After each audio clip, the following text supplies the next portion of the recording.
of Wyoming, Michigan, and the interviewer is James Smither of the Grand Valley State University Veterans History Project.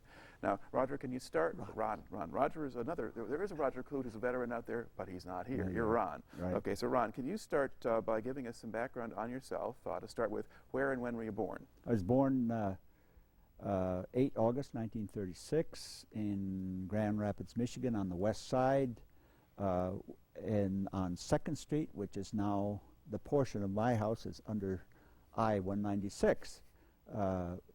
We moved around again up to Diamond, and finally we bought a house on. We were living in apartments at that time. A house on Myrtle Street, which is on the northwest side near Richmond Park.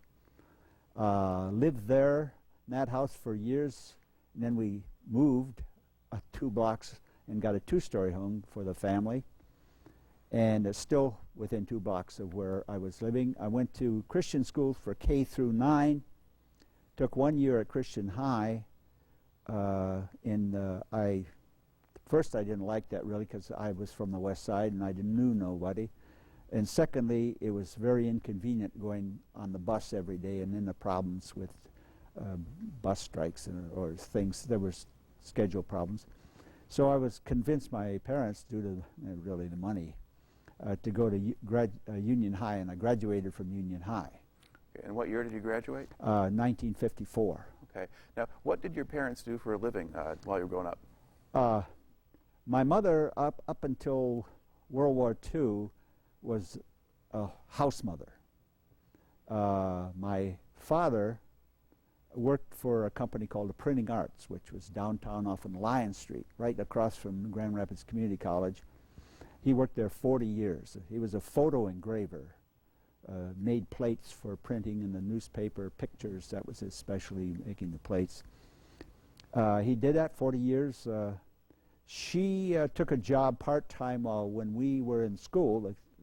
Myself and were in school.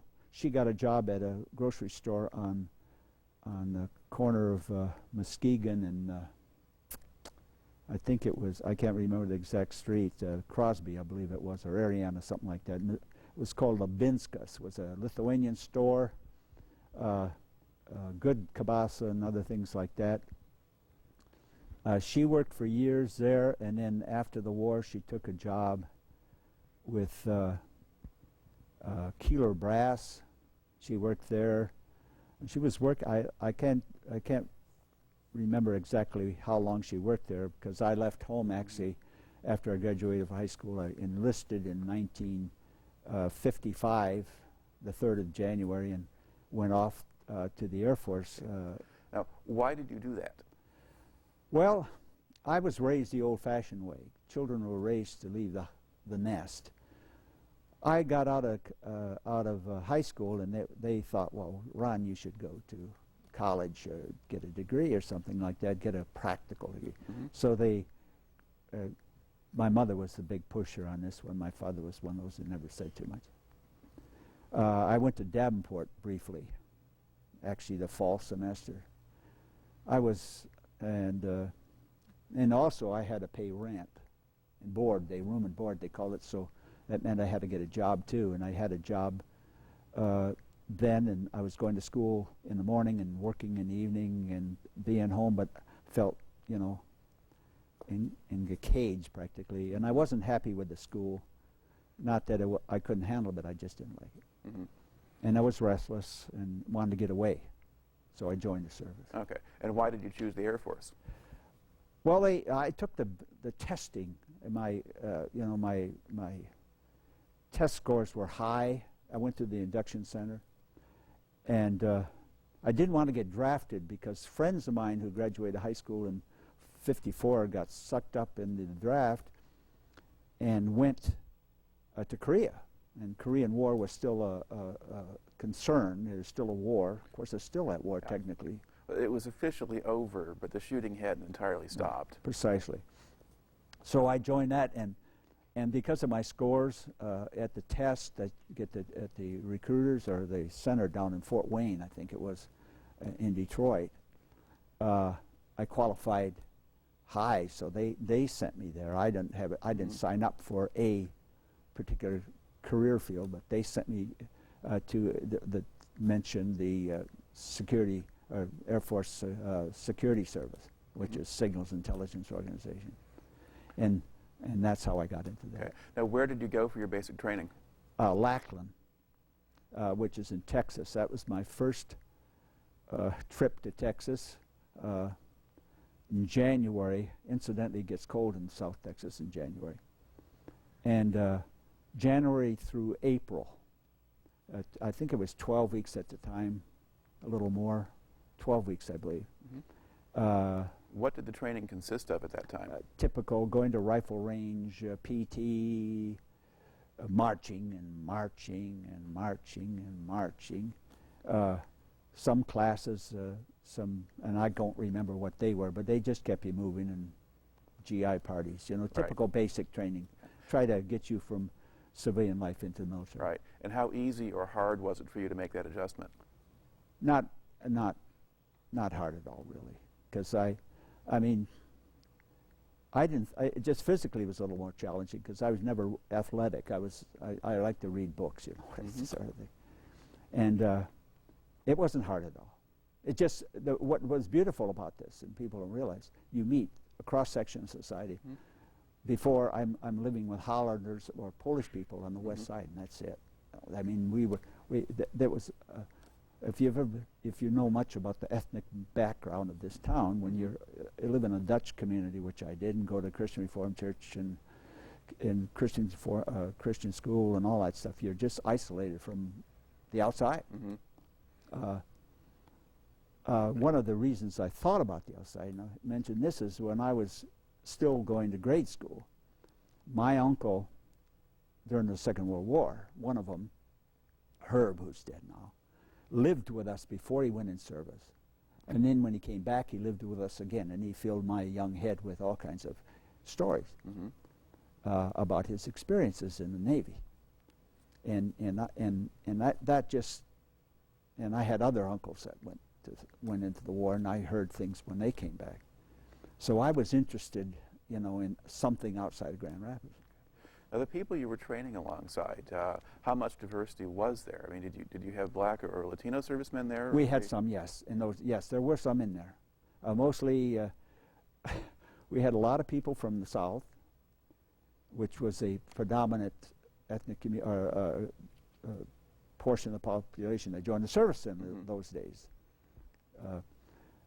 We went from here to Detroit, and then we picked up people in Detroit, and they were African Americans at that time, and I wasn't that well acquainted with the race issue because I lived in Grand Rapids.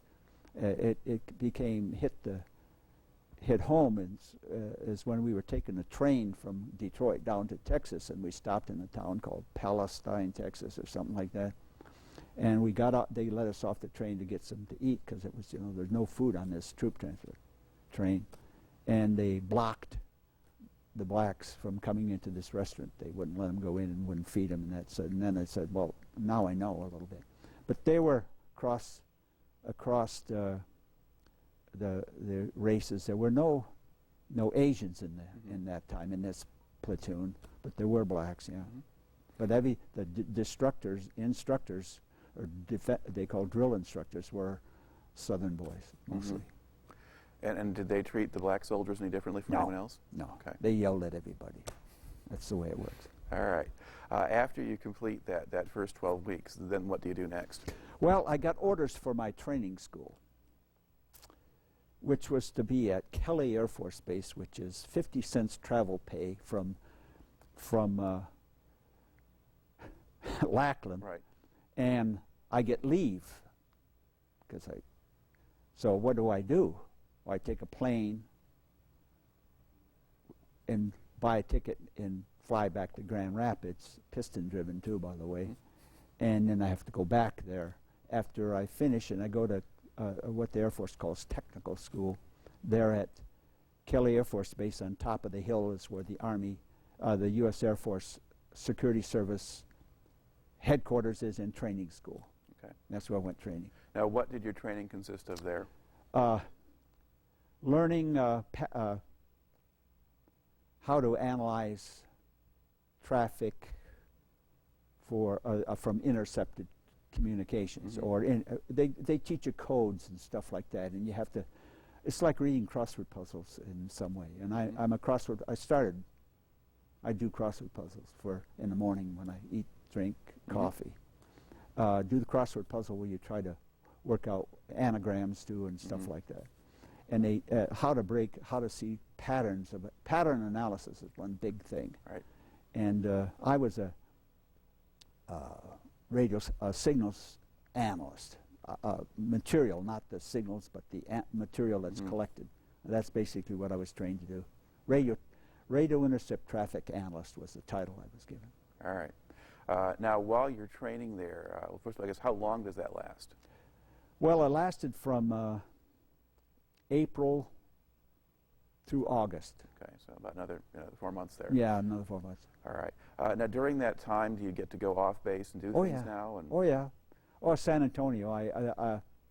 I made a trip to Padre Island, which is with some people who I don't even remember their names now, lived in the barracks with me, just to see the beach and walk along the beach. But you go to San Antonio, they had nice theater and they had good restaurants, and San Antonio was not a bad town.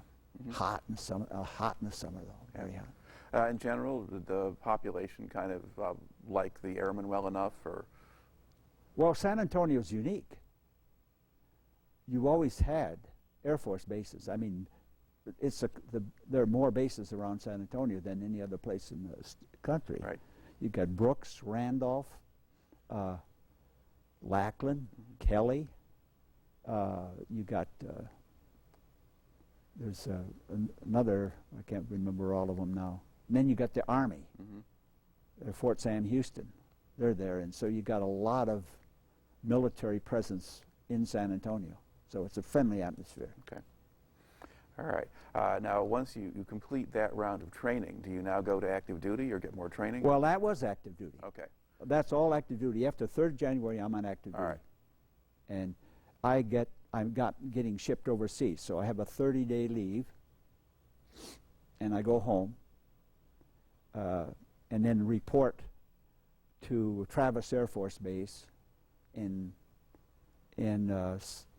California, which is north of San Francisco, Oakland, and they process us through. You go to San Francisco and then you take a bus up there. But then they shipped us up on put us on a boat. Ship. I don't know. I call it the boat, which I think it was called the Mitchell, after Billy Mitchell, and they went across went from Oakland Army Terminal down in San Francisco Bay under the bridge, and then over to Japan 2 weeks, and landed at Yokohama. All right. Now, how would you describe the boat itself? Was it just a troop transport? Troop transport, terrible, especially during the rough weather. Oh, when you're getting yem and yaw and like this, and people are responding, getting sick, and the place smells to the high heavens. Any veterans of the wars will tell you, if they've been cramped in the bottom on 3 stacks of bunks and people getting sick because of the sea, no Dramamine or whatever they use for that stuff, just sweat, work through it. I didn't like the boat. Were you going over with a mix of servicemen, or were you all? Okay. So we're all mixed. We're all being reassigned to various places. Yeah. Okay. So at this point, you don't necessarily know what unit you're going to join or anything else like that. I don't know specifically. I know it'd be in my career field, and I don't know if it'd be the group or a squadron or a wing or whatever. I just was going, and I knew where I was supposed to go. What's on the orders. All right. Then once you arrive in Yokohama, what was your first impression of Japan when you got there? Well, my first impression was when we were getting close, and we're on the ship, and we're not even in the harbor yet, and everybody's hanging. You can barely see, and what's that smell? Well, what it turned out to be, it's the fall, October. October is the time where they put the fertilizer on the on the ground. If you know, you hear stories of Asian culture at that time, and even in present days too, somewhat, in parts of Asia, China. They mentioned that in World War II also. They used night soil for fertilizer. In Japan, at that time, they used it in Korea too. Which translates basically to human products. Right, and the heat, they put it on the fields, and the sun, and you can smell it out in the ocean even before you get to the land, which was, I never experienced that before, so that was a shock. But, all right. Yeah. And then you land in Yokohama itself. Yokohama. And then where are you assigned?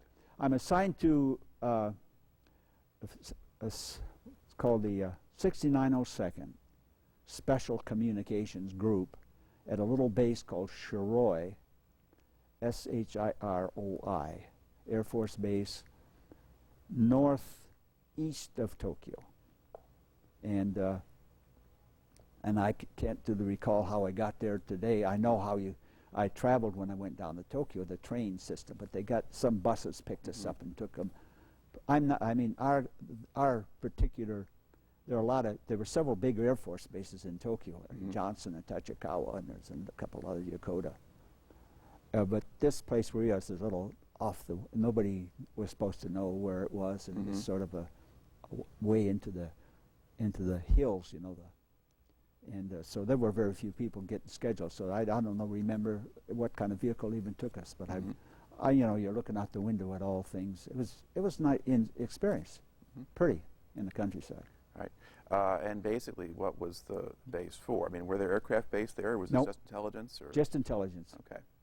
And that's strictly there was a wing, in a couple of in a group, and then other wing had several squadrons, elements, but that was it. It was all intelligence organization. Okay. And then what kind of work did you have to do there? Well, I worked a trick shift. I did this analysis type work in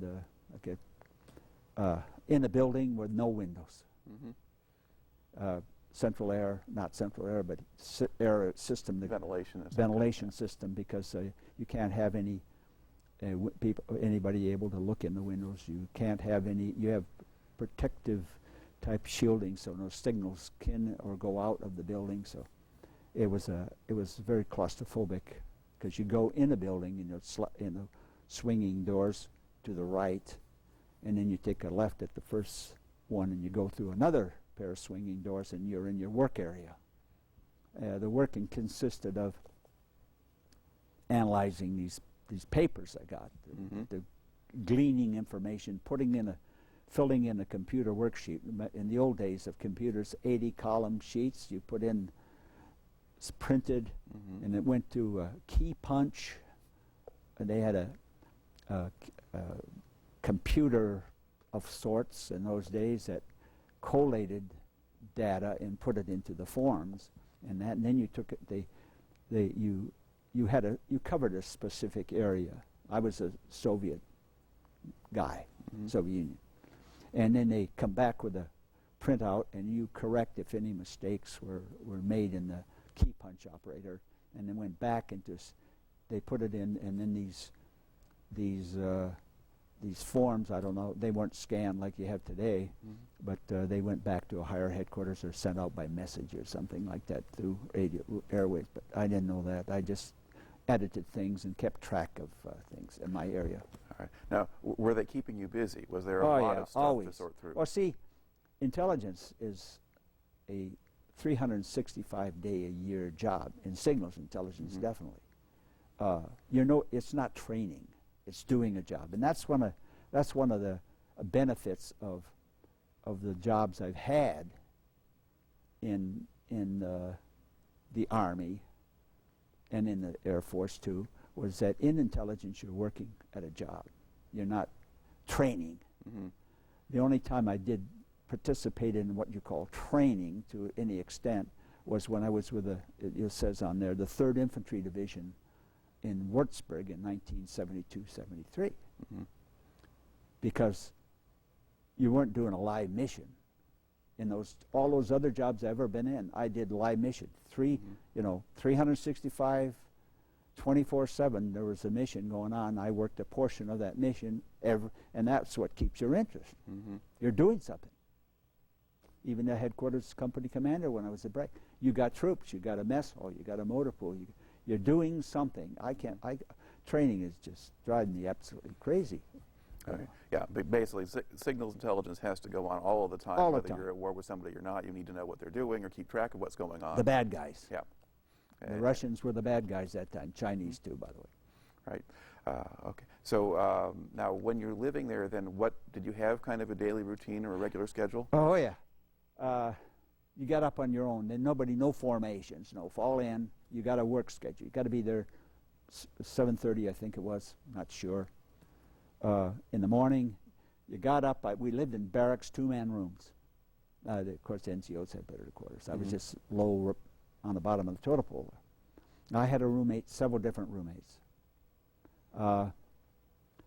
You got up, went to the mess hall, which was just no more than 50 yards from where you were sleeping. You went to the mess hall, got your break, came back, get everything all ship-shape, clean your room up, do all this stuff, and then you go to work.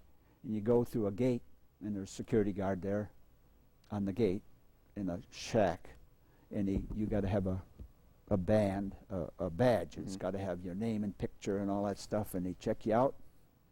And you go in, and you go to your office, sit down. You've got to be there by 8 o'clock. Your sergeant's there, and then the boss will be there. In this case, we had a lieutenant, first lieutenant, who was Lieutenant Waltz, W-A-L-T-Z. His wife was she was a captain in the same organization, but he was our boss. And I worked in that job, again, all the time I was there. It was interesting. I kept busy. How long was a shift? In this case, they were just a standard 8-hour shift. Okay. 8 hours. With, 8 working hours and then lunch sandwich. Right. Okay. Now, while you're living there, do you get to travel around Japan at all and see things? Yes. I'd go. The bus. We had a bus that took us down to the little train station in a town called Goko, G-O-K-O, and you picked up a little two-car train down to another town called Matsudo, and then from Matsudo you took the train into Tokyo, and that took total probably an hour. Good trains, comfortable, no sweat. They're always on time. Downtown Tokyo was at this time still in the late 50s, mid to late 50s, was still not the town I saw back in 1986. It still had open sewers running in through the town with the blackish, brackish slop. And the Ginza, that was the main street, the main area at that time had some nice jewelry stores and restaurants. There were some exciting times in this, by the way. It wasn't just, you remember there was, in 56, there was the Hungarian Revolution and a lot of troubles in the Middle East. And the Hungarian Revolution was the big one. We thought we were going to war. In fact, we had to have our duffel bag ready on call for they were thinking of, if it went, we would be shipped over to Germany and then do whatever from there. So these crises made it exciting, because hey, what those Hungarians are really doing a job on the Russians for a while anyway. And that everybody said, hey, because the Russians were the bad guys. Now, about how long would a crisis phase like that? Now, was that going on for some weeks? Or? Well, until the Russians smashed. Right. I mean, the strategic process of this was whether the President of the United States was going to go to war. Right. And I don't think we had the equipment. We're still living. I mean, the modern equipment that we have now, we could have, with the Russians by pure numbers, could probably run us over, but because we disarmed after World War II, literally. And but so they didn't make a decision. So that, but the work kept you. There was a crisis. There would be, they would shoot down one of our planes over the Pacific, you know, that off the Kuril Islands near Siberia, and they shoot one down. Everybody figures, oh, what are we going to do about that? Well, anyway, nothing would happen. But it kept your interest. I also, on one of my trips, got a little 3-day R&R, and went up to a place called Nikko, Nikko, which is a temple complex, Buddhist / Shinto. I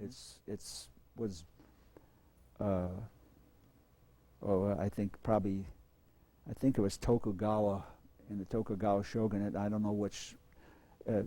Japanese and Asians are very accommodators to religion, by the way. I mean, the Buddhism, particularly Buddhism and Shinto, sort of is able to, you can be a Buddhist and a Shinto all at the same time.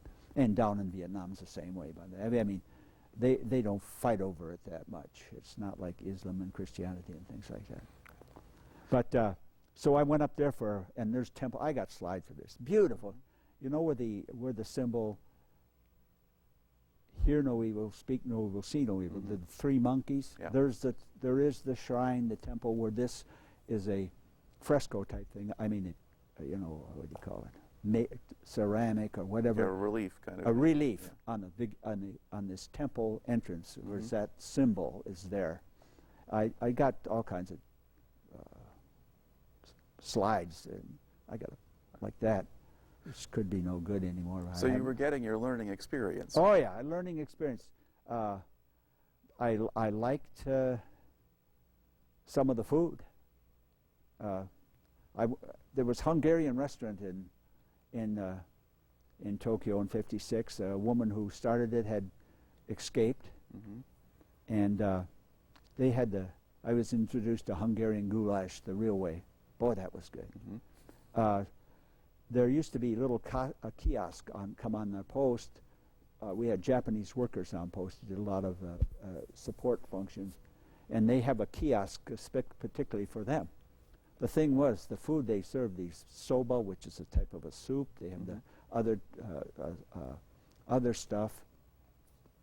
Was pretty good, and next thing you knew, all the GIs are eating lunch at the kiosk, and the natives aren't having anything because we eat them out of house and home. So they forbid us to use that facility. But I did go downtown to a Japanese restaurant and introduced to sukiyaki. The Americans call it sukiyaki, but sukiyaki with a Kobe beef. Now, I mean, then the dollar was worth something, so a Kobe beef dinner was not that big a thing for us. And that was I ate downtown a lot when I went there. Yeah. Some of their food's good, as long as it's not octopus or something like that. Okay. Now, how long did you stay in Japan at that time? 2 years, 2 months. I extended 2 months over a 2-year tour. If you were unaccompanied, it was 2 years. Accompanied, 3 years. There weren't that many accompanied tours at that time. Which means you bring your wife along. Yeah. So I extended 2, as I was talking to Mike and mentioned out there. Promotions were determined by your we call it Army branches. They called it the commands. Like I was in security service. Promotions were terrible. Even though the general GT scores and skill scores of these people were much higher than a lot of the mechanics and all the others in the Strategic Air Command or Tactical Air Command, these people were, I had my IQ, I guess, 126. My scores were 7, 8s, and 9s in the tests. Way above average the other branch, yet they got the SAC and the TAC and got the more promotions. We were sort of down in the bottom. So I extended because it looked like I would be coming in on the next order because I had climbed up this chain, and it turns out just about half a month or a month before I was expected I'd be promoted. A bunch of people transferred from the outside. I got pushed back down. They said, I'm out of here after the end of this extension, and also I'm out of the Air Force because I see no future in it. I had applied also at that time, somewhere in that time, and I can't remember specifics, that they're going to what they called officer training school I had. But I was too young, they said. Apply next year. Well, that's just frosting on the cake on this thing. And so I came back to San Antonio, did the same thing in the big building with the no windows and no, all air conditioned because of San Antonio's. And then I got a drop of a project, let's see, October, November, December, 3 months and days to go to Michigan State University because I wanted to go to college. I finally knew what I wanted to do. So I applied for early out to go to college, got accepted by Michigan State University. So I got out in, I think it was 16 December of 58, packed my car and drove continually till I got out of Texas before I stopped. And that was an old Ford, 53 Ford, but it was a good car. And came home, dropped my uniforms off, and then went out to Michigan State because they were on the quarter system at that time. And I started out non-specific. I didn't have a major, but I was interested in Russian because I worked the Russian problem. I never learned the language, but I understand some words. I worked the problem, and I got an interest in geography, culture, etc.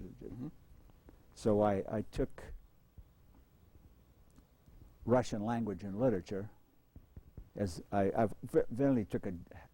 took Russian, but I hadn't stayed a major yet. But I just took then I signed up for history courses, and I got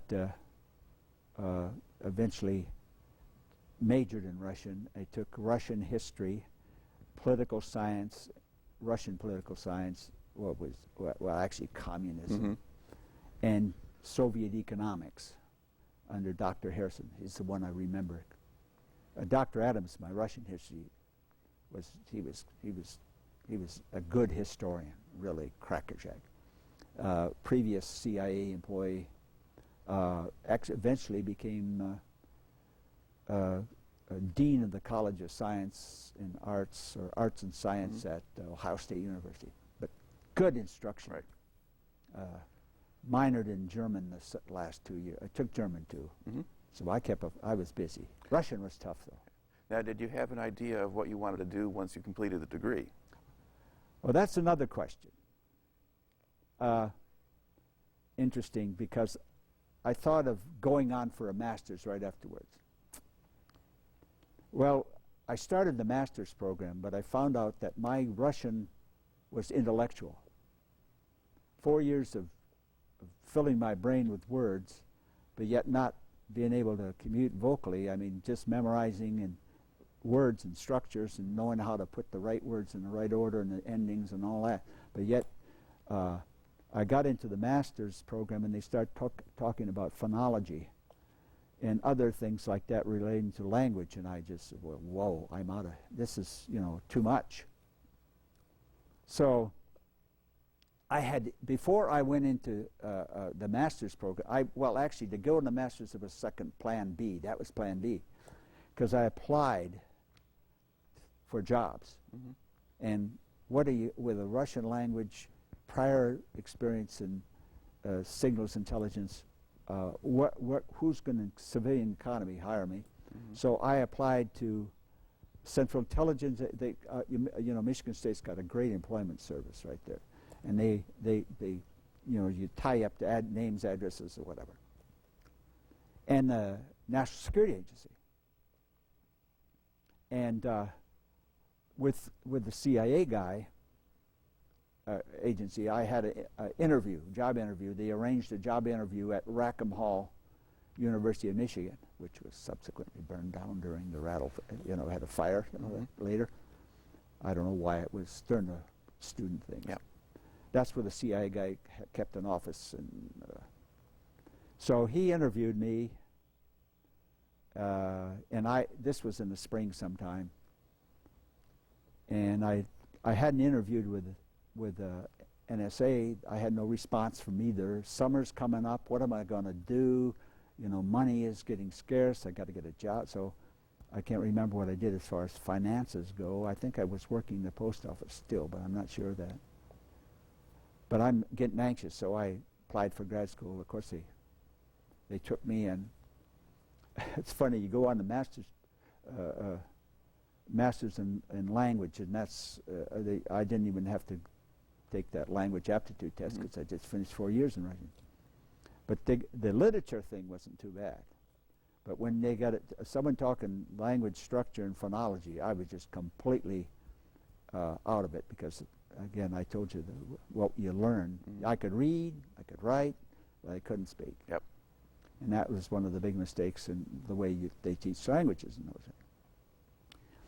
Well, I'm into grad school and I'm hating it.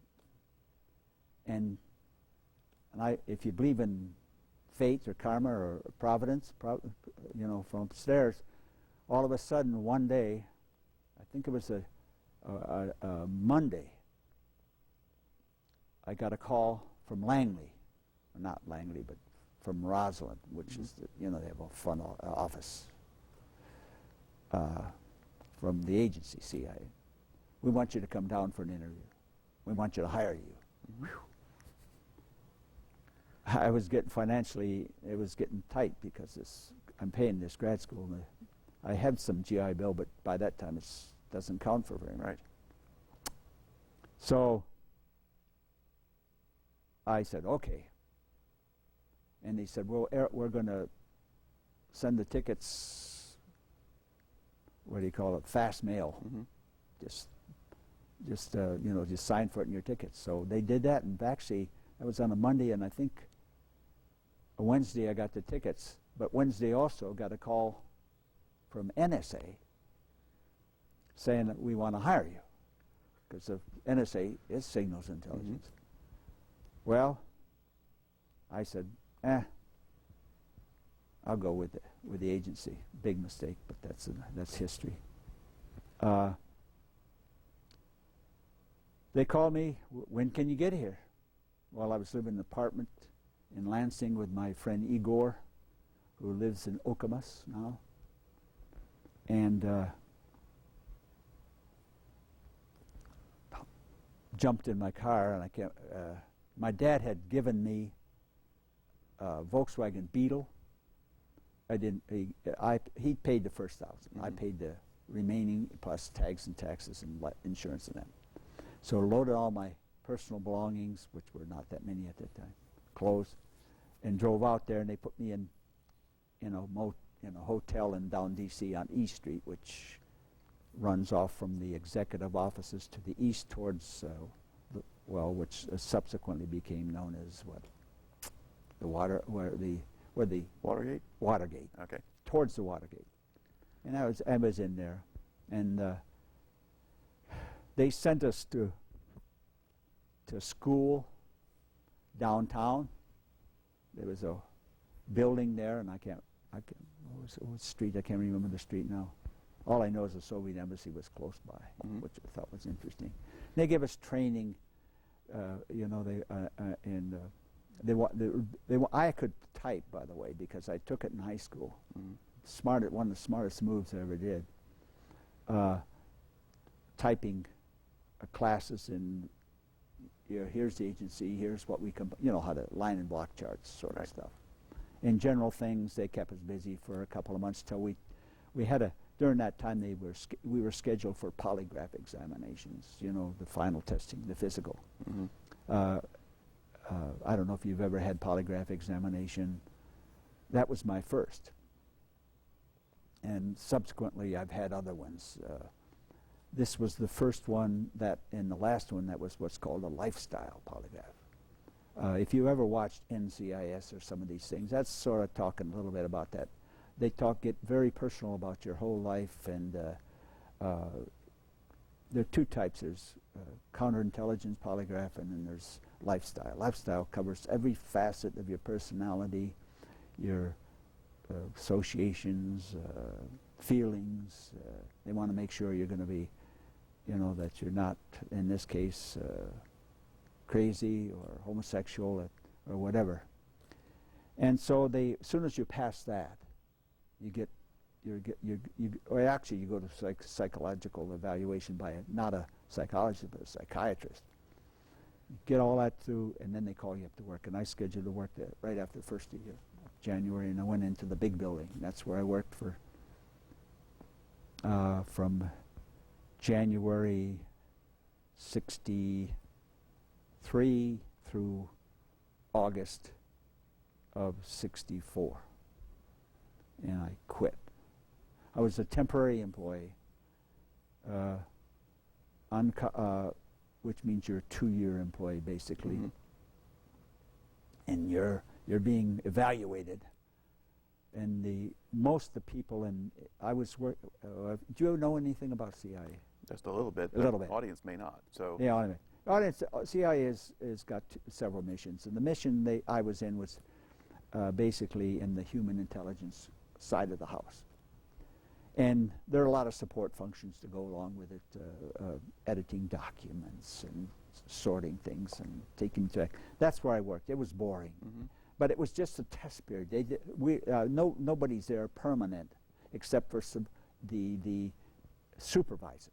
All of us are coming together. There was a group that came in together, and the on-the-job training it's just simple stuff. You do little things, but they're checking you out.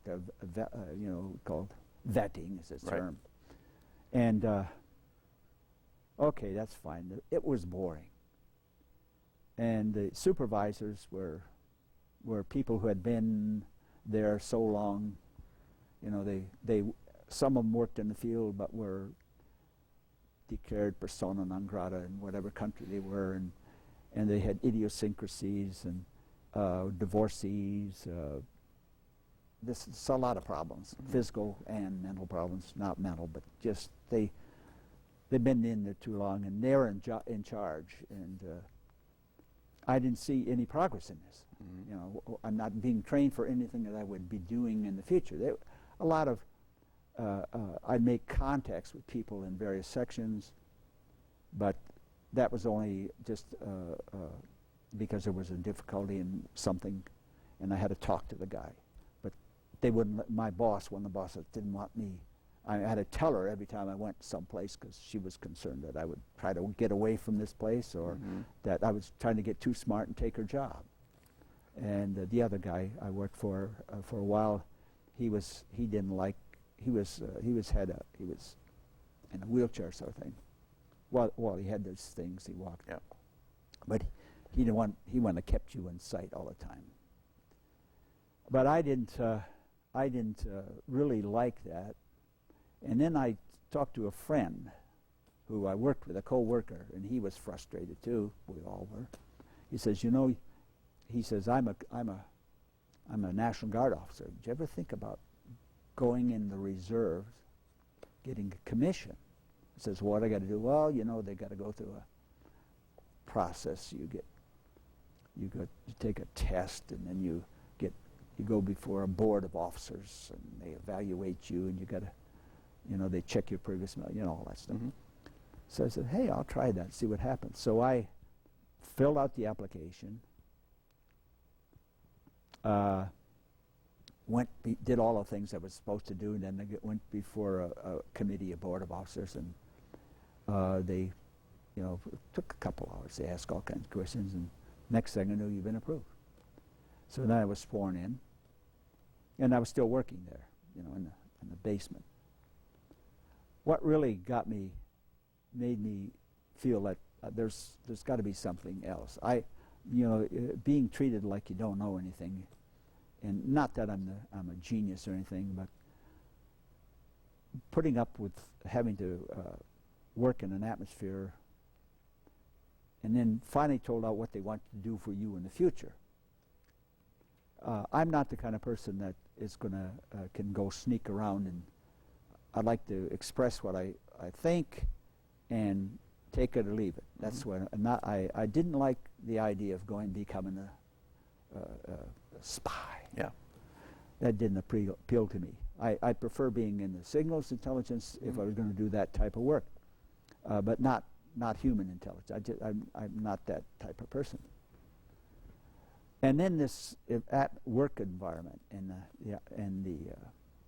talked to my commission, which really was funny, was commission in Army Intelligence Security, which is signals intelligence, and the agency wasn't happy with that. But they can't control Department of the Army and who they decide to put give the commission to what branch.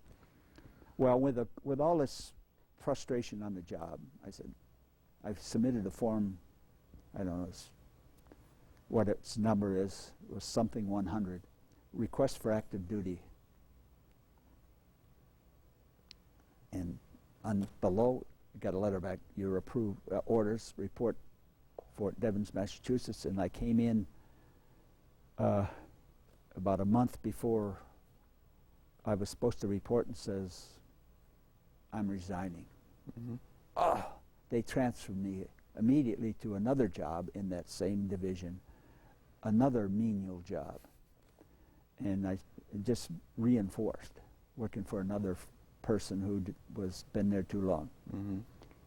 And then I went on active duty. He sent me training up at Fort Devens, Massachusetts, which used to be the home of U.S. Army Security Service training school and whatever. It's a big, long acronym.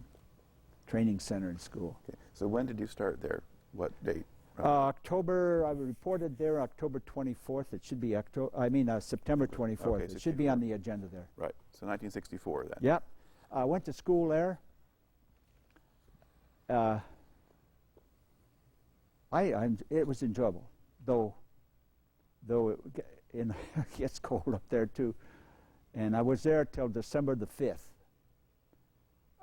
Then I got orders to go over to Europe. I didn't know and go into the U.S. Army Security Service Europe, USASC, somewhere.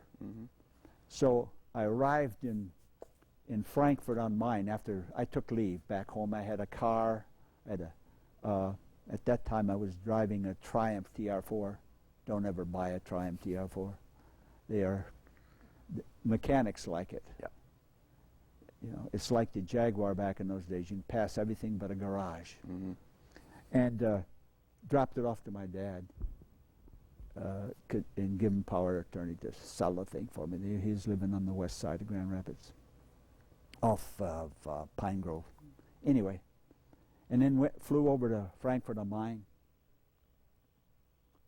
And I can't recall. Oh, I went to McGuire Air Force Base. I flew to Philadelphia, got a bus, a troop thing to McGuire, and the Air Force flew us from McGuire to Gander, Newfoundland, to Ireland, Guinness Beer sort of place, you know. Yep. And then over to Rhine, Maine. We landed in Newfoundland, nothing. And then in Shannon, and then from there to Frankfurt. And lo and behold, there's a driver and an officer in a sedan picking me up. Boy, I said, boy, I'm finally getting some fame here. And they took me to there and to the headquarters, which was an IG Farben building, for processing. I didn't know yet what specifically I was going to do. And they put me up in the BOQ, which I think was across the street. Yeah, Pritchardstrasse BOQ, right across the street from the IG Farben building. And the headquarters for ASA Europe was up there, but the personnel was up there too. So personnel was in a different paternoster. You know what that term means? They're like elevators, except they're little wooden things or whatever, and they'd go up. Mm-hmm. Like if you've been in the arch, you got this, you go up in this case, and then it goes around and goes back down. So I went up there to the personnel, I got processed, and he says, you're going to Berlin. You're going to be assigned to the security agency unit there, and you got to go in civilian clothing, etc. You'll be a civilian, technically. Oh, that's interesting. I got a haircut like this, and I'm in uniform, and I got one set of clothes, civilian clothes, and they're not. So I rushed up and this has got to be done by the end of the week because you're going on the duty train Friday. You got to get a passport, or they had people guide me. Got it done. Get your ID card, civilian ID card, and all kinds of things. And they had someone escort me around to get this process to expedite. Got on the duty train, and you have a passport, and as you get the duty train crosses at Helmstedt in Germany, in which is near Magdeburg, which goes straight into Berlin. Mm-hmm. So there, the Russians come aboard, and you give them the passport. And they probably photograph it as far as I know. But anyway, there's this, you get it back. Mm-hmm. I got to Berlin, and I was met by one of the members of the team. I was Det A as a detachment that I was a member of, and they put me up in the BOQ right across from the headquarters for Berlin Brigade, which was along near Potsdamer Chaussee. There's the Berlin Brigade headquarters is right there. Is BOQ, is that officers' quarters? Yeah, officers' quarters, Bachelor officer quarters. You're across from the brigade. There's a little PX thing here. Mm-hmm. There's a open field, and there's a sports gym over here, and then back of there is a BOQ, and I was there. Nice on the top floor, nice corner building, big windows all over, nice room, bath, kitchen, and a putzfrau, a cleaning person assigned, $20 a month, did cleaning, washed dishes, did ironing, did everything. Mm-hmm. Great. I bought a car then from a individual who was leaving a Volkswagen Beetle 1950 something model with a flipper, directionals on, and the right window wouldn't open. And I had that. I worked in that from December in Berlin, December to August or September of 55, and my assignment was changed. Or 65 rather? Huh? Or 65? 65, yeah. I'm sorry. 65. I don't know if it's on there or not. Did I mention the Berlin stuff on there? Yeah, you've got basically, you're sort of December to 64, August 65. That's it. With Detachment A, and then back to Frankfurt. Mm-hmm.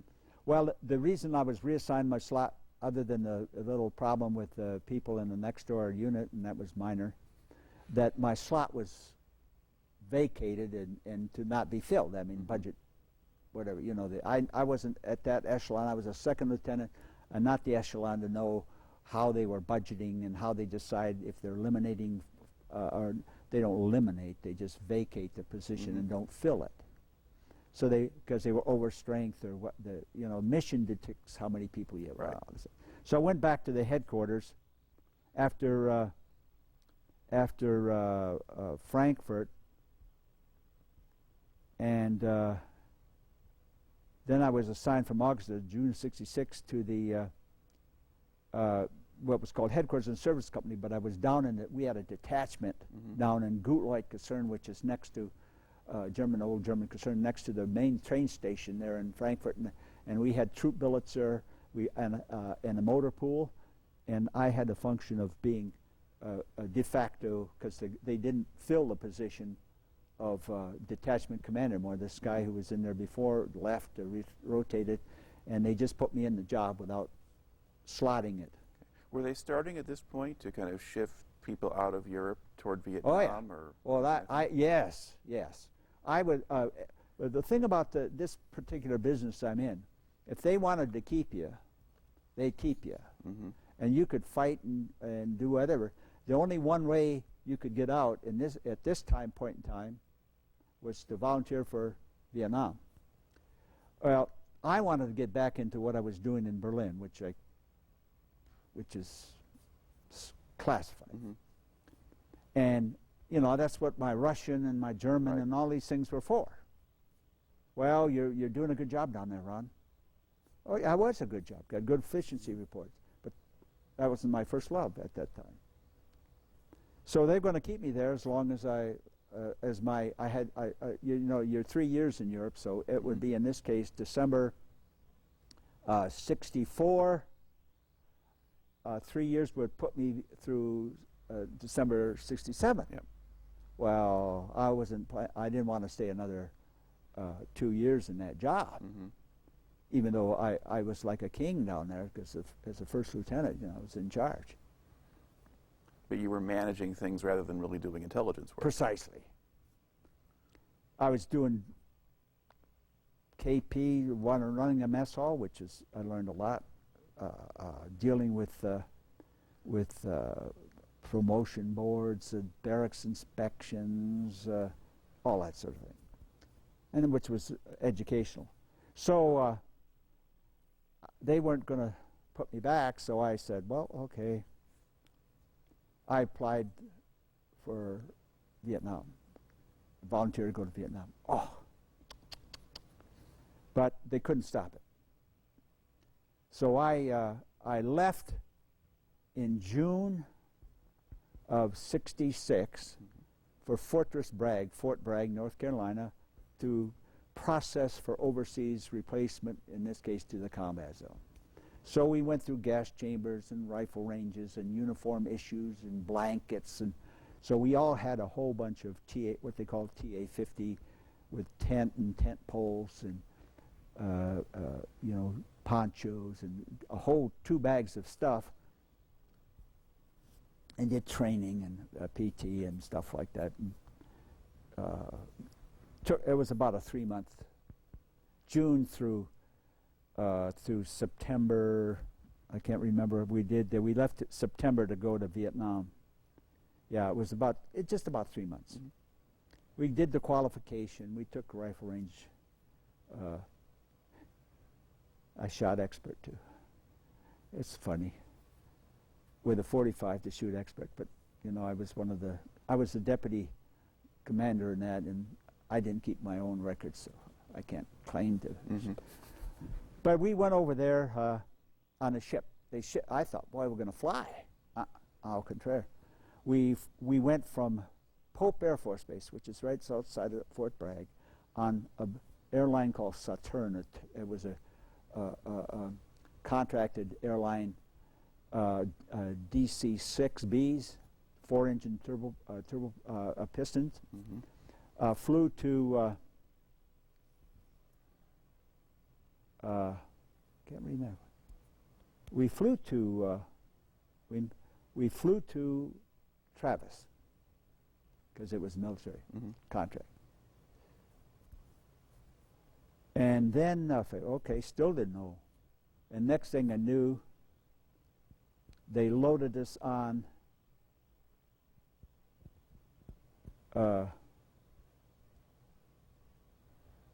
boat at Oakland Army Terminal called the Altinge, 2-stack troop transport. We went from Oakland Army Terminal up to Spokane, Seattle, Spokane. Or Tacoma, probably. No? Tacoma, I mean, yeah. Seattle, Tacoma. And took up troops from Fort Lewis, who were artillery guys and some other ones who were going to go over there. And we had a packet, about 60-some people, officers included. We're going to Saigon. We get out on the ocean of this packet. We call it a packet, Echo 1 Bravo packet. We go to get on the ocean. We get about where you don't go straight like this. You go like almost the curvature of the earth type. Mm-hmm. And we were planning to go directly to Vietnam and then go up the coast. Well, two things happened. One, as we were going across the northern Pacific, we had an incident on the boat where one of the members of our packet, Lieutenant Tom Richardson, developed what do you call it? Appendicitis? No, or heart, it's the lungs things. Oh, pneumonia? Or asthma. Asthma, okay. And severe. They were thinking he's going to die. Mm-hmm. There's a doctor there, but he doesn't have the drugs or anything on the ship, and so they're really concerned about his survival. So they diverted the plane, diverted the ship till they got in close enough to Okinawa so that amphibian, Catalina, could come, and it landed on the, I think, the port side of the boat, and the little dory sort of thing went out and took him to the airplane, and he went to the hospital there in Okinawa, but I never saw him again. Never heard of him, never saw him, he's gone. Well, so we proceeded in this course and landed at Okinawa. And they gave us, off the ship, liberty overnight. Well, you know, I'm an officer, I know what my mission is. We're careerists, most of us. The troops get off too. The next day, we got drunken troops coming in, diving over the side of the ship into the bay, and the MPs are having to police up people and get them back on the ship. And they got everybody back. Got back on the ship. We get about pretty good ways towards Vietnam, and they said, we're having to change the order of debarkation because of the enemy offensive in the northern part of the country. So that meant we landed at Nha Trang in northern Vietnam. It's 31 days, by the way, it take to do this. So we were probably into October at this time. And we had to offload the people, but they have supplies of stuff they call red tat, yellow tat, but it's all in wrong order for all the units that are going to be offloading during this trip down the coast or up the coast. Right. Originally to go land by Saigon and Vung Tau, and then go up. Right. So it was loaded for the first. So they had to put it on floating barges in the Bay of Nha Trang for 5 days. They offloaded and unloaded back in a different order. So then what happened is we offloaded the people that were to go up north because of this enemy offensive in northern Vietnam, and then we went down to Nha Trang, Quy Nhon, Nha Trang, Cam Ranh Bay, and then finally to Vung Tau. That was the 31st day. And they brought this ship that they used for ferrying tanks and stuff, LST I think it was called. Well, an LST has the doors that open in the front, and then there's like a landing craft tank. This is the one, the landing craft. There, yeah. We offloaded from the troop transport onto this landing craft, which made it into the beach, and the flap went down, and they all marched off. And we said, "What are we doing here?" Well, right near there, we also let off the guys from the. There were some tankers on this to offload there, who were being assigned to 11th Armored Cavalry, and they got off too. But we're all waiting on the. There was a runway there, which consisted of PSP metal runways. You ever seen those things? Tarmacs. They're metal plates. They're about 6 foot long or more. And so the C-123s came in for us. I don't know whatever happened to the tankers, and picked us up in these C-123s, 63 of us. And I see 123, is that a plane? Two-engine, one of the major transports before the C-131s. not a turbine, just a standard Right. reciprocating engine. Picked us up and took us to Benoit Air Base. Well, they weren't supposed to do that because they offloaded at Benoit Air Base our packet commander, Dave Salmon, captain, Saigon or two, old Saigon, goes into operations. We got our shipping orders. We're Echo 1 Bravo 5, 19th MI Battalion reporting. Looks at these. Phone, you're in the wrong place. You got to go to Saigon. We'll make contact for you. And so we're waiting around, and the buses come up, and a couple of trucks. People loaded on the buses. All our gear was thrown on the back of the trucks, and they took us. And the first is hot, by the way. Mm-hmm. It's hot. And we're off the ship where the breezes. This is hot. We're in the buses. The windows are up, and they got the screening on the windows for protection of grenades and stuff like that, so they bounced off. And all the goods was thrown in the back, our field gear, and they marched us down, or they drove us down to Jardin district, which is part of Saigon, and the troop billets for the 519th is right there, and then the officers' quarters were across the street. Now these are all temporary officers' quarters. The permanent enlisted quarters were in this compound on the Saigon River. Ours was just across the street in an old hotel. We were there only temporarily in that hotel. Troops are there. We are assigned to work at the Combined Intelligence Center before it moved into its new structure, which was being constructed, which was being built at the time. Mm-hmm. So we met. They took us. First, we got quarters in the Mayor Court Hotel, which is downtown Saigon. Officers, and we were bussed up to where the unit was located, our unit, which was in an old Air Force hangar, which they had petitioned, made 2 floors out of, on Thompson Air Base. And we worked there. It was hot. Just hot. I still hadn't adapted to this was in basically dry season, so we were dying. And then they moved us eventually into the permanent building, new structure on Thompson Air Base, and most of us were assigned to the ground order battle section, which I don't know if I mentioned on that. Yeah, 1966, 67. Now I was assigned there were teams below the section. I Corps, 2 Corps, 3 Corps, 4 Corps, Laos, Cambodia, mm-hmm. North Vietnam. Right. Headed by officer, warrant officer. Captain, lieutenant, warrant officer, and then other lieutenants. Mm-hmm. I was the first lieutenant assigned to the first team, but I worked at night branch chief. I worked with a lieutenant colonel who was the center branch chief, the night shift, from 6 at night to 6 in the morning, though I still technically assigned to I Corps team, and eventually I took over this, the order battle section, because the captain, Alman was his name, A-L-M, not Mike, not Alman, but A-L-A-M,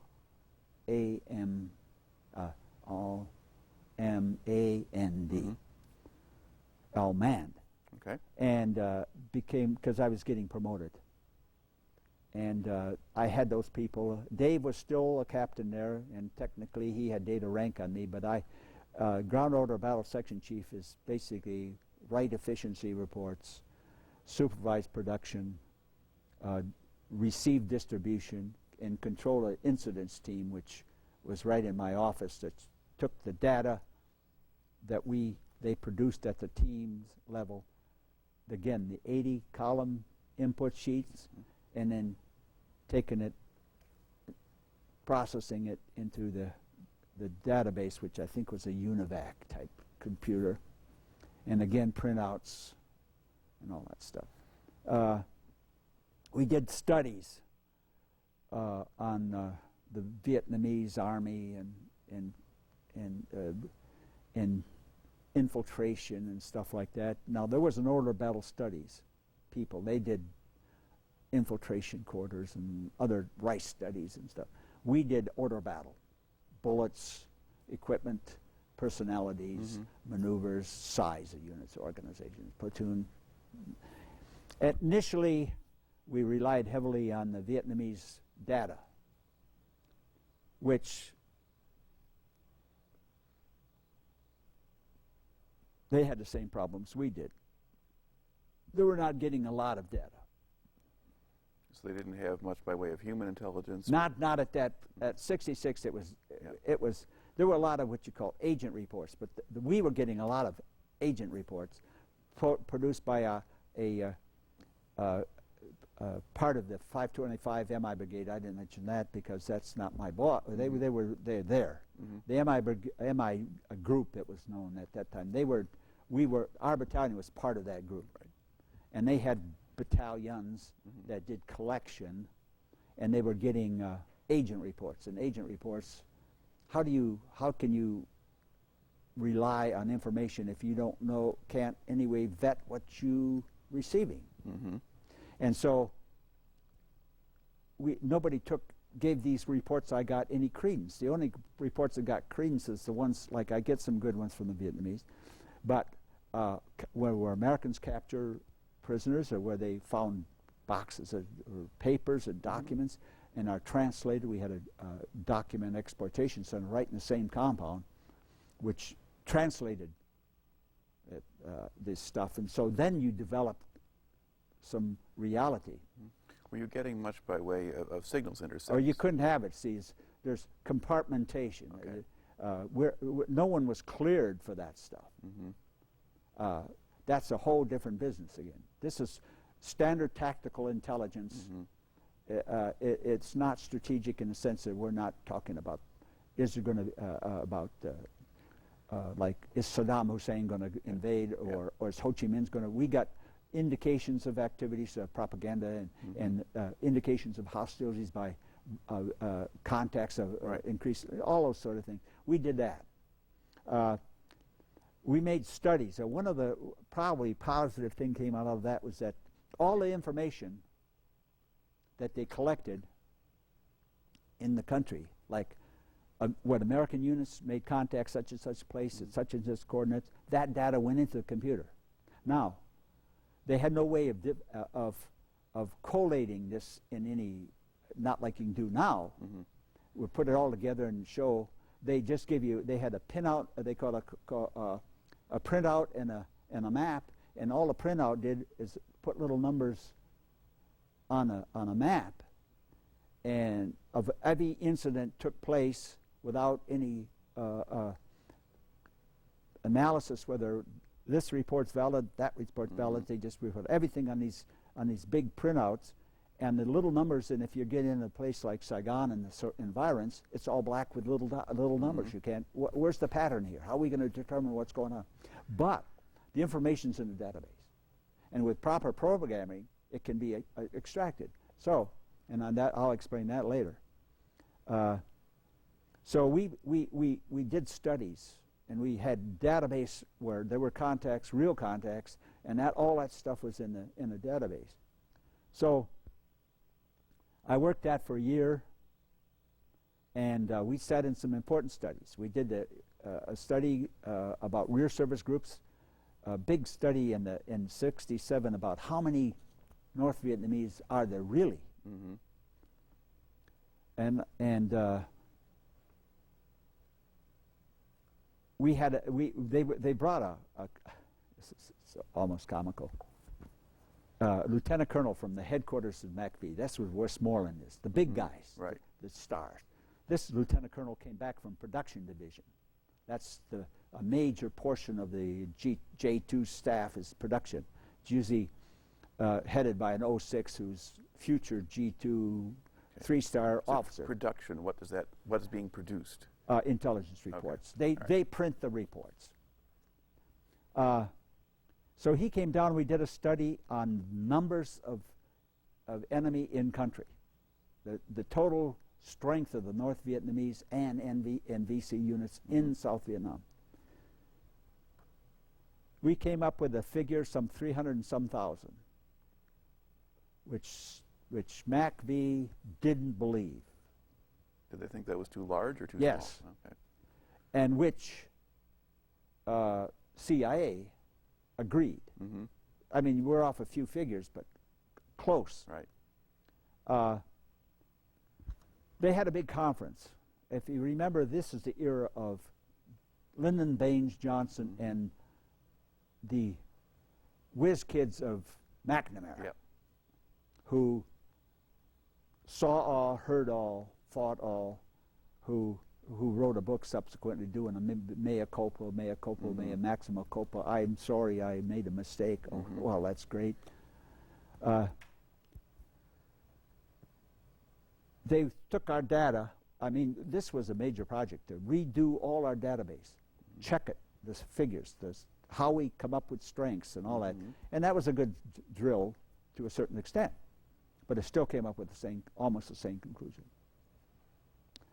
They took a adding machine, a Marjan was a old-fashioned adding machine, Marjan,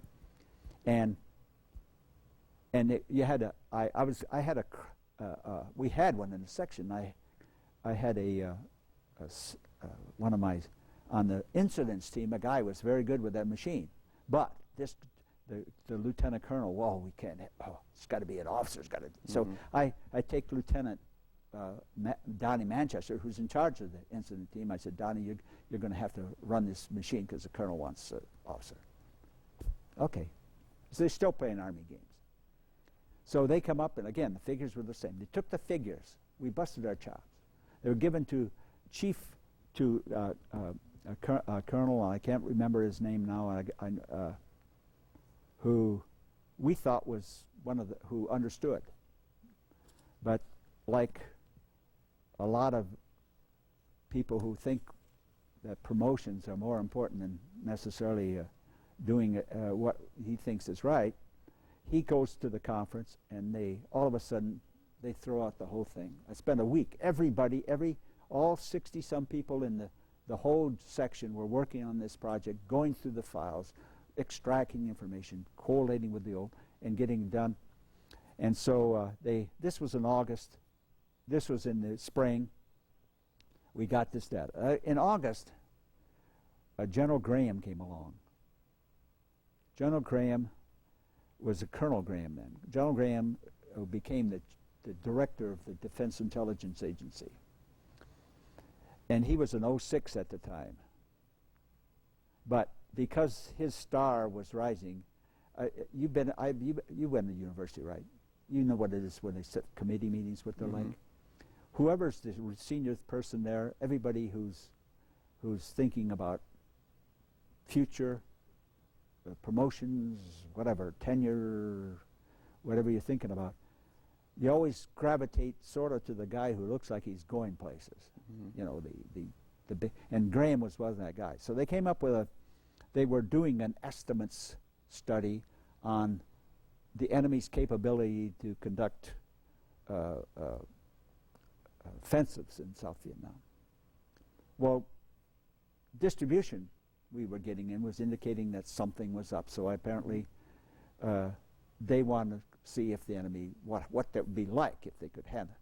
Well, we said, well, they can conduct divisional size or larger unit activities in attacks throughout the country. So I think, oh.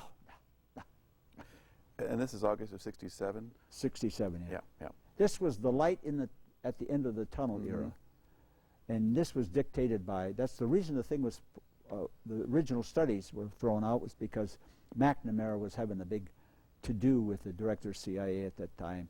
And McNamara had John F. Kennedy's, or not he's gone, but Johnson's ear. And there was some conflict.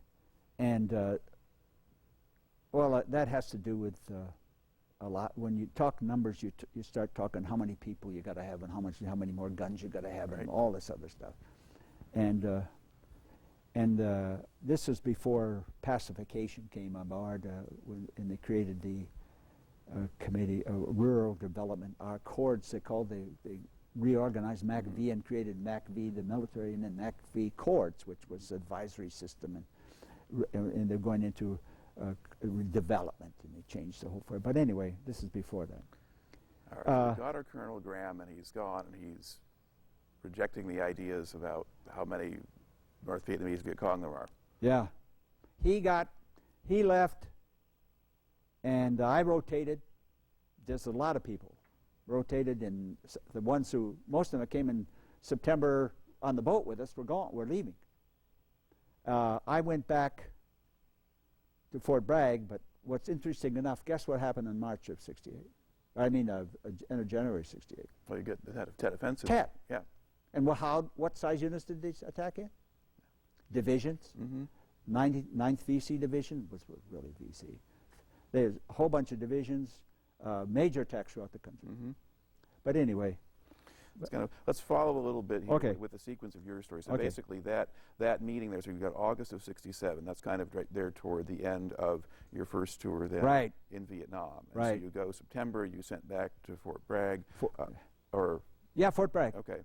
And then how long do you stay there? Stayed there till through March of 68. Again, a volunteer to leave. Well, tell us a little bit about what you were doing at Fort Bragg then. Okay, that's right. So you managed to miss Tet by doing that. I missed Tet, yes. Okay, so what are you doing at Fort Bragg? Fort Bragg, I'm a commander in the headquarters and service company. In the Army or headquarters of tactical units, you have a headquarters company. In this case, we had it's called, headquarters company. I was the company commander. They have the headquarters and headquarters of the company commander. Right. I had responsibility for all the barracks, the motor pool, and the supply for that division headquarters. I mean, for the battalion headquarters. Now, if you know the area of this type of battalion, it's not like infantry or armor. That it's a intelligence organization. It had it was aerial reconnaissance support. It had had planes, which in Vietnam took photos and radar pictures and processed it and delivered film, and they had analysts. It had light tables, and they were trained imagery interpreters.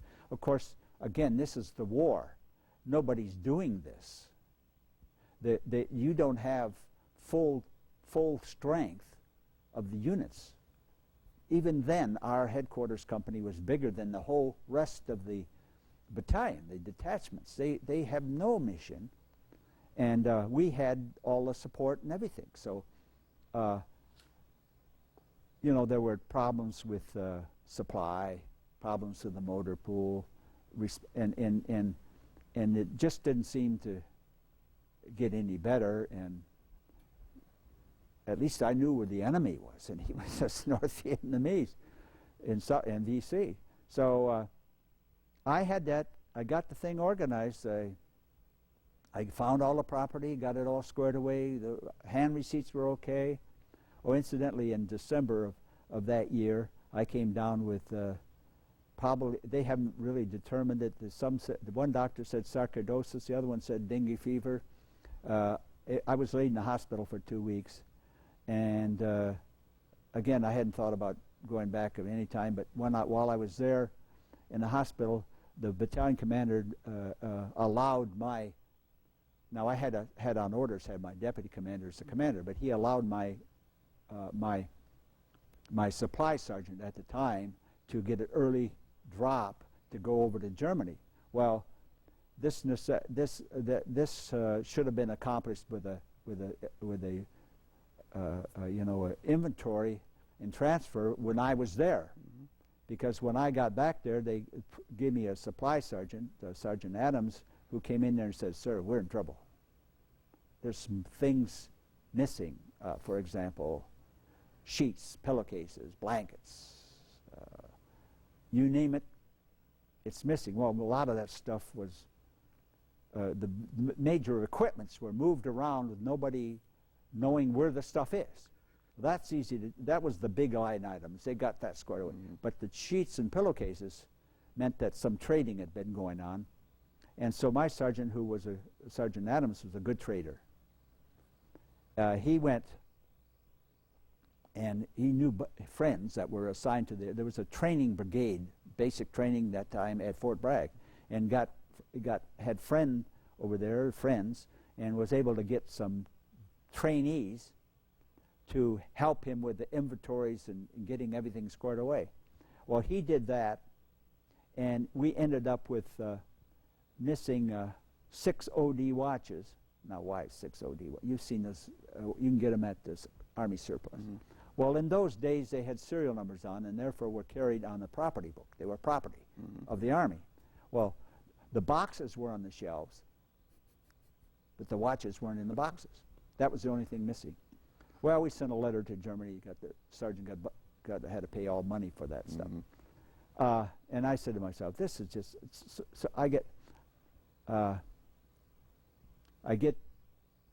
we're working to get these things squared away, the supply, we're getting the troops, we have formations, we're getting the barracks all squared away, everybody's getting squared away the way he wanted. That's my orders from the commander.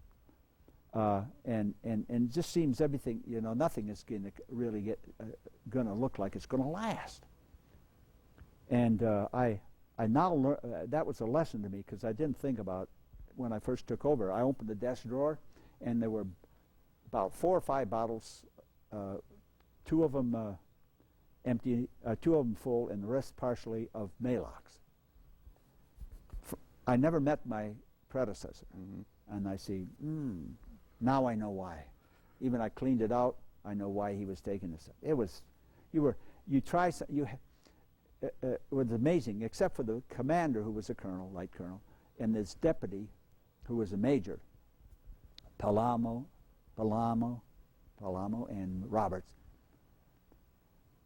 I was a senior officer on the staff. And what rank were you at this point? Captain. Okay, we're captain, okay. Battalion staffs don't have captains as senior officers in operations or in personnel, and you don't have them on the battalion staff. You mostly have a major and a staff officer.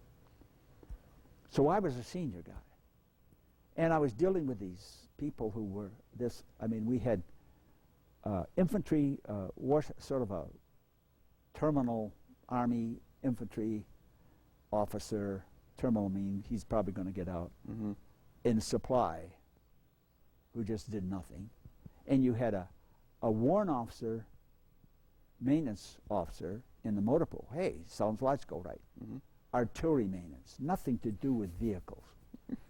You had no personnel guy except a second lieutenant. Yeah, no operations officer. It was terrible, and so every time for example, get the motor pool squared away. Check it out. We got an inspection. Get it ready.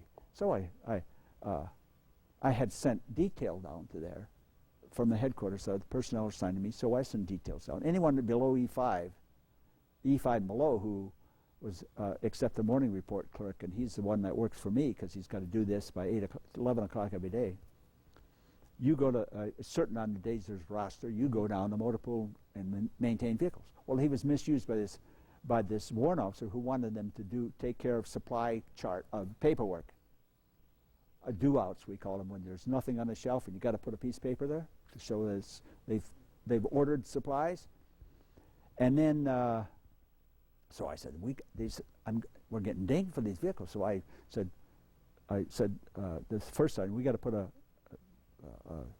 what they call a sergeant, a buck sergeant over this, detail sergeant, and he's got to go down there and supervise this vehicle maintenance program. Oh, then the warrant officer, the incompetent, goes over to the lieutenant, who is the S4, because supply is an S4 function. And then, of course, he doesn't come to me and cry. He goes up to the major or the colonel, Palamo, and cries about I'm interfering his thing. So I have to go up and explain what I'm doing. And and of course the colonel agreed with me. But this is the kind of stuff you put up with. So it was making Vietnam look good. Yeah, and that's precisely it. So in January,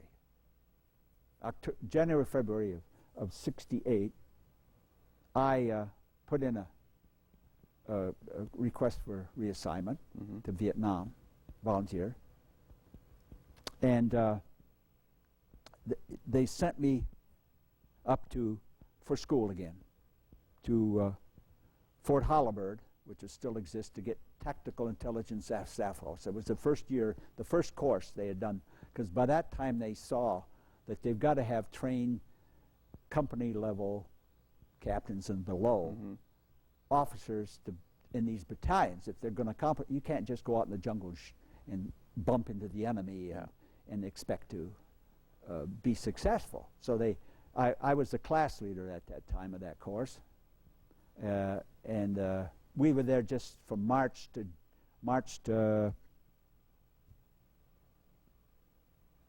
the end of May, and I took my leave, and I left and flew to Saigon. Oh wait, yeah, Saigon, and went through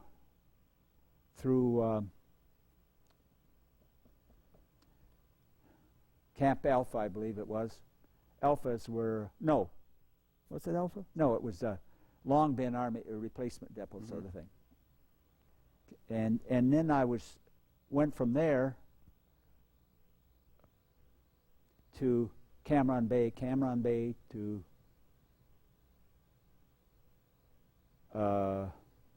Pleiku and Nha Trang, I'm sorry, and you go these places. The airline got you to Cam Bay, and Cam Bay to Nha Trang, where you went to the Corps headquarters, chief of advisory effort for the next job.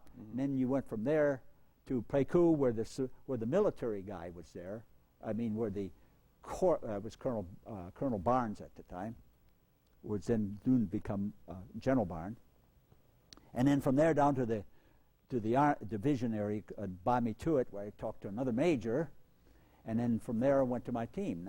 Okay. You were talking, when you had your first tour in Vietnam, you were talking some about difficulties with higher-ups and debates over enemy strength. Yeah. Now, one of the other things that's going on in this period of time is that this is the era of body counts and things like that. Now, was that another thing that you had to deal with? Well, we dealt with that, yes. The problem was, at that time, is determining correct figure numbers. See, usually when the units go out in the field and they make contact, they're not necessarily going to be able to count every enemy who was killed in this particular contact. Or even if they drop bombs on an area, be able to count specific 10, 8, 7, 6, or whatever. They would determine, they had a formula, and I can't remember the exact parameters, but for every one counted on the ground, there was an assumption that so many were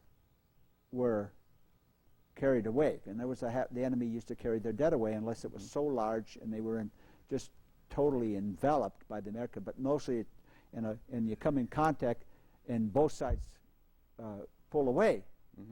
They would pull those folks away, and the Army would dead. So we had no direct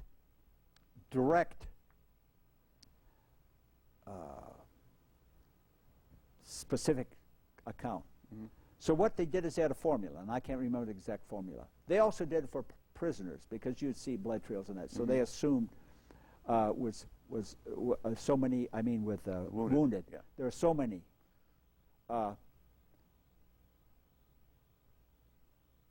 And they may capture things. And eventually, as time went on, you start capturing more papers. So you could determine a little bit. You had a unit structure developed. A lot of the original structures were provided by the Vietnamese. The units and the levels, what the order of battle configuration was. So if you saw for example, you captured a prisoner or you got a document and he was from the 4th platoon of the 5th company of the 3rd battalion, well, depending on the structure, he may not know anything above his squad or platoon, but you were able to marry and come up with the conclusion of what the unit was. Now, the figures the Vietnamese had were that NVA division or VC had so many people as its strength. Right. Now, how do you prorate, determine how what you came up with is how much? If say you had a big contact and you found 5 people, how did that affect that unit you were fighting? So you come up with these formulas, and after time, you determine when somebody said, well, we want to know about the effectiveness of this unit. Well, according the history of it in the last 6 months, they've had so many casualties. I mean, they've got these many contacts. They had so many casualties. Now, this looks like a lot of these in this couple instances was by this battalion, etc.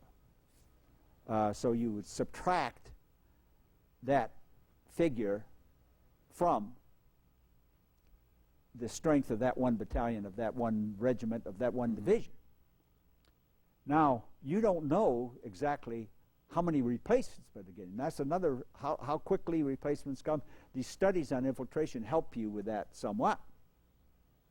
But that just helps you with what's left over after it gets in country.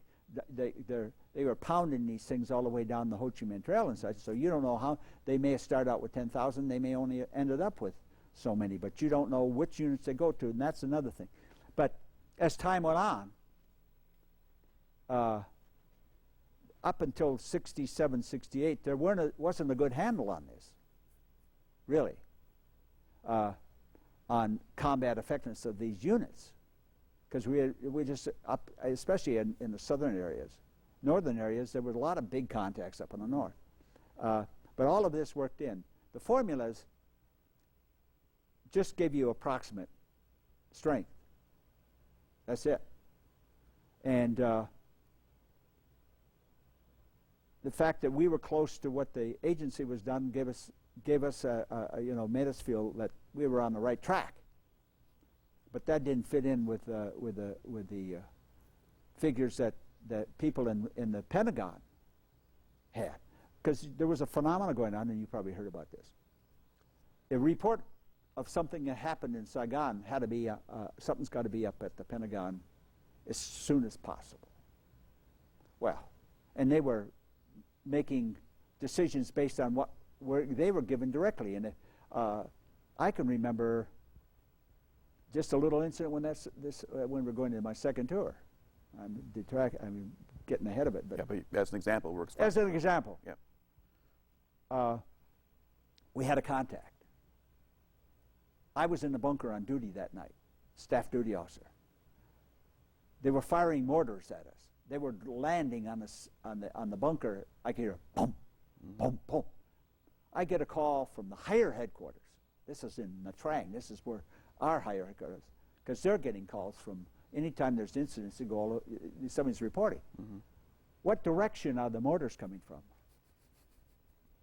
I looked at, I wanted to go off. I said, sir, I don't know.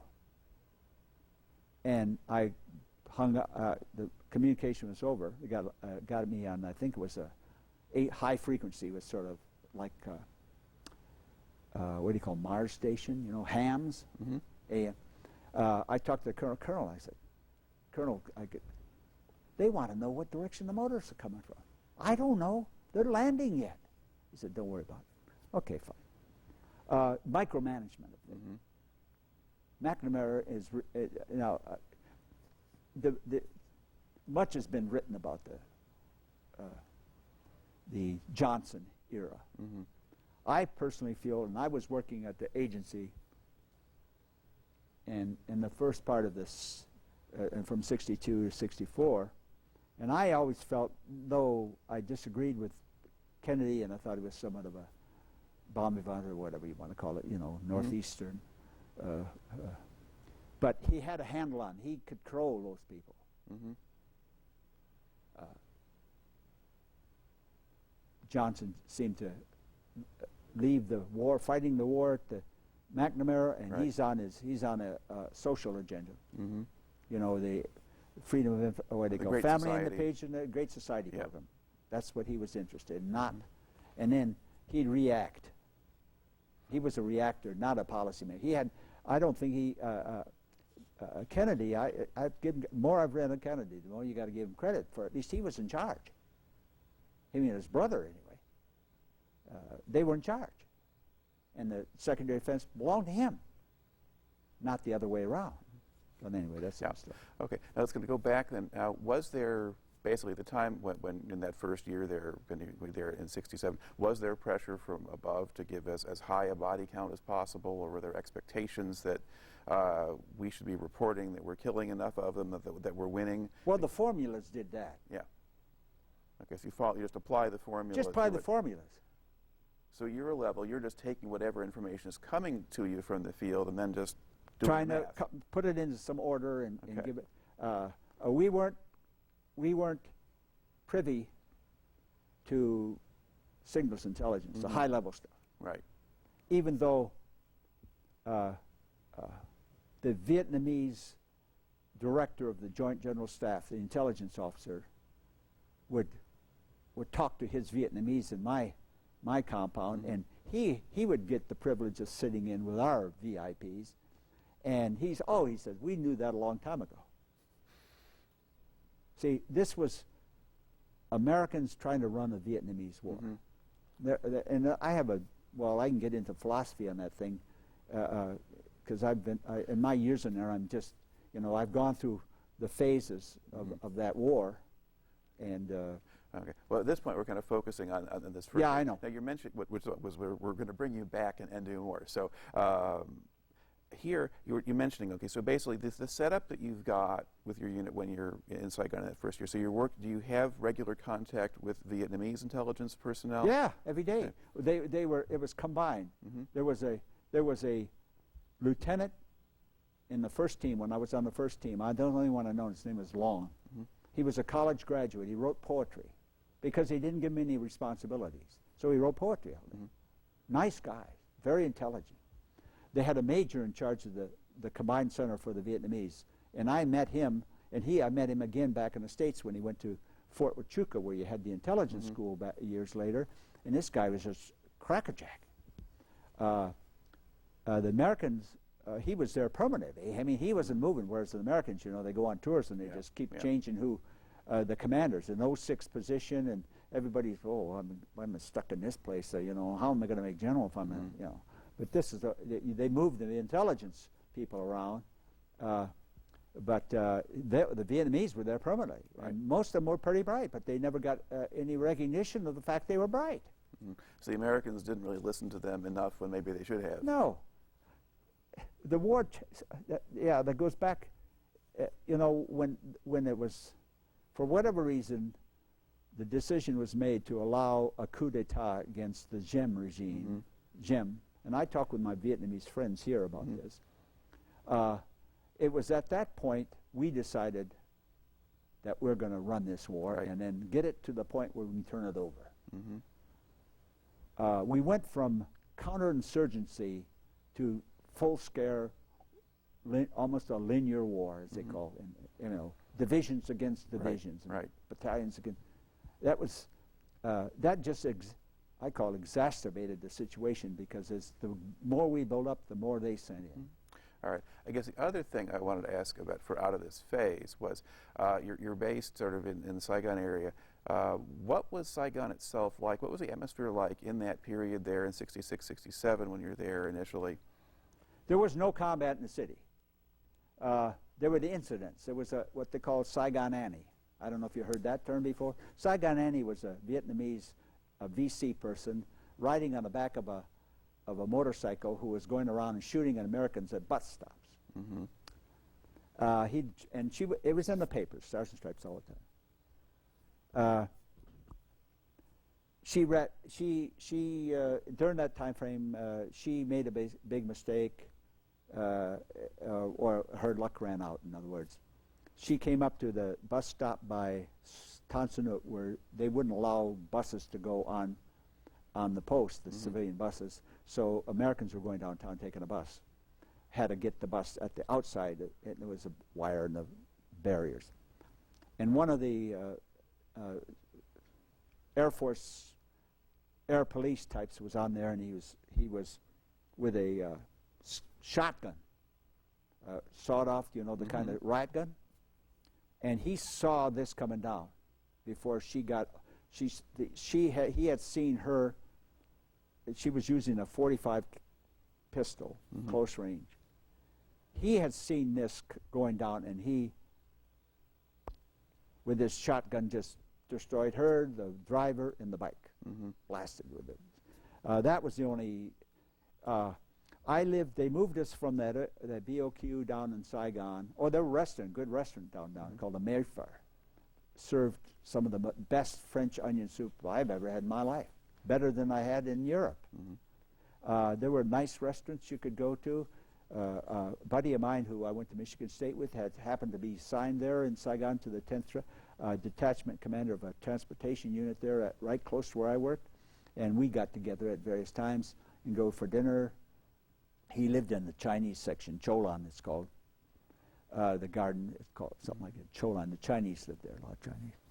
And anyway, I was downtown there. Then they moved us out to a place way in Cholans along which would be in this case the southeast corner of the city, about a kilometer away from a Viet Cong company, according to the map. Well, then they decided that was too perilous to the officers. We don't want officers getting killed by the VC, so they moved us to BOQ's other ones. I was stuck in the place called. I can't remember the name now, but it was right across on the main road going from Tonsanut to Cholan. Plantation Road it was called. And the Red Ball, there was transportation unit down there. And that's where I stayed till the rest of my tour. But I'd go to, again, Cholan with my buddy. He lived down there in the Navy BOQ. Okay. Basically, when you're moving around the area at that point, were there security precautions you had to take? You didn't take any weapons. You didn't take your weapons. They weren't going to shoot you. Only Saigon Annie was the only threat, and she was dead. So. Were there parts of town you were advised not to go? Oh yeah, you don't. Yeah, Cholan was. You don't go strolling in Cholan. Why they ever selected that was a nice building, but they decided this was futile. Instead, they took the officers out and put enlisted soldiers in there. All right. And then when you were then at Fort Bragg at the end of that assignment, I guess the other thing that you had mentioned a little bit, I think, off camera was, what was the relationship like in that area between the civilians and the military? Because it's middle of the Vietnam War. Oh, yeah. It was called, we called you know, you have a lot, Fort Bragg is a big place, and you have a lot of military there, but they're always considered sort of like second-class citizens up until that time, especially with the war going on. And we called them the Viet Cong. It's the old. It's old. This goes as time. Like if you go in the 19th century on the frontier, you had all these sutlers, you know, that ripped off the soldiers with cheaping whiskey and the Indians and all that stuff. You had these merchants that would just screw the poor soldiers. They get them into. Why? How can I speak about this? I used to get letters from jewelry stores, etc. So-and-so bought a diamond ring for so much money and is not paying. Well, I talked to my boss. I said, is the Army now a collection agency? He says, well, no, Ron, just tell them, yeah, we're not we'll do everything we can to coax the man to pay his bills, to convince him. So I wrote I would write a letter. Dear sir, that though the Army is not a collection agency, however, I'll do in the best of my ability and within my authority to counsel the young man so on the being able to liquidate his debt. Period. But that was the kind of thing you had, and and downtown, you know, you didn't want to, there was all the bars along the strip and prostitution. It just, there was, we were intruders considered basically. But that, I mean, that base has been there a long time. It never became important until when it was, any time there was a mention, maybe we ought to close it down, you know, or close the town, whatever. Oh, I'm sorry. I mean, yeah, stay. We want you. Now it's much better. Right. Now you had you had a draft army though, by and large. So that helped aggravate that. Right. At that time, I mean, there was an active anti-war movement going on by that time that had not kind of made it into a place. No, like not that's south. That's Bubba in the south, you know. Yeah, so you weren't affected by that. So what you had was more of the traditional kind of town versus the military base kind of stuff that would have been going on in World War II. Well, it had gone all over the whenever. United States. Yeah. It's gone on, and the Air Force had those problems in Nebraska, where they were ripping off the soldiers or airmen, and the base commander in this one place just made the town off limits to all the Air Force people on this base. And boy, then they come knocking on the gate. Hey, you know, they're losing thousands of bucks. I didn't turn that up. I think you're okay. Yeah. Is this still on? Yeah. If it's still on the on side of the switch, then you're fine. I can't think see if the you were logo. off, Mike would tell us. Okay. Okay. So that was just kind of filling in a couple of these pieces. Okay. But now, all right, you've gone back to Vietnam. You're going in on On the advisory team. Second tour now. Yep. And with an advisory team now. Now, describe the job itself. You're there kind of from mid-68 to mid-69. What does the job consist of? I was the intelligence advisor to the Vietnamese intelligence officer at the province capital. Okay. Now there are districts, and each district has a Vietnamese district chief, and he has his own intel. We didn't have intelligence advisors down at the district. We had one, but after he left, they never put another one. His name was John Dunn. He was my predecessor. He was down in a district of Zeeland and went on a combat operation, got captured by the North Vietnamese. His radio operator died from wounds somewhere in the jungle in prison camp, and John Dunn was released 5 years or so later in North Vietnam or wherever it was. He was released eventually. But anyway, there was none in the districts after I came. I was the sole intelligence advisor in that district. In that province. I dealt with the Vietnamese captain. He made promotion to major the next, when I went in the cab, he got promoted by that time. Anyway, my job with him is to basically, he would give me information. I had funds available to me to support his activity. And every month he would have to give me receipts for what he spent those funds on. For example, he paid his sources, or he bought these things for his intel platoon or whatever. But I had to report these resources, turn in receipts, get more money, you know, that sort. That's one thing I did. Secondarily, primarily, I would have to. I kept a journal. It was the only time I really had an opportunity to keep a journal. Because it was relatively uniform. The excitement was not there except for a couple of incidents. And I had to produce, I used to make notes in that journal. I had cryptic abbreviations and stuff. One of these books with all 365 days in it, and I would do every day. I would report what happened. I got off the night, the report from the radio of some activity in one of the districts, or the weather report, or a raid, VC in town, all those little incidents and things, contacts, if any. Every day I had to write up an intelligence report, and I had to send it. I had 2 people working for me then, and send it to higher headquarters via telegraph. And because of the problems with the wire, you know, the telegraph, I had to make copies. In other words, with a ditto machine, make copies of this report and get it off into Courier, so that if they didn't get their report from us, they would get it eventually through the Courier. Now, of course, like that incident where they called me up and asked about the mortars, what direction to come, that immediately went out like a spot report. This is what happened after summarized activity. This is what happened, nobody killed or somebody killed or whatever. The next day or as soon as possible, you'd have to send out a report. That's a spot report. But intelligence reports. Also, I accompanied him when we went up to the liaison with other people. I presented briefings to visitors.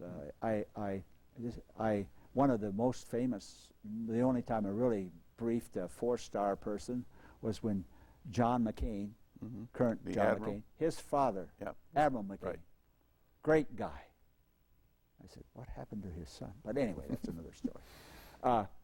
Admiral McCain came to visit, and we really rehearsed. We had overlays, acetate, little stickums on there showing where enemy activity was normally, where the friendlies are located, operations, past, the whole thing, intel briefing. I did that, and that was really good. He was a great guy. I mean, down to earth, and he just walked up to. He 4-star admiral.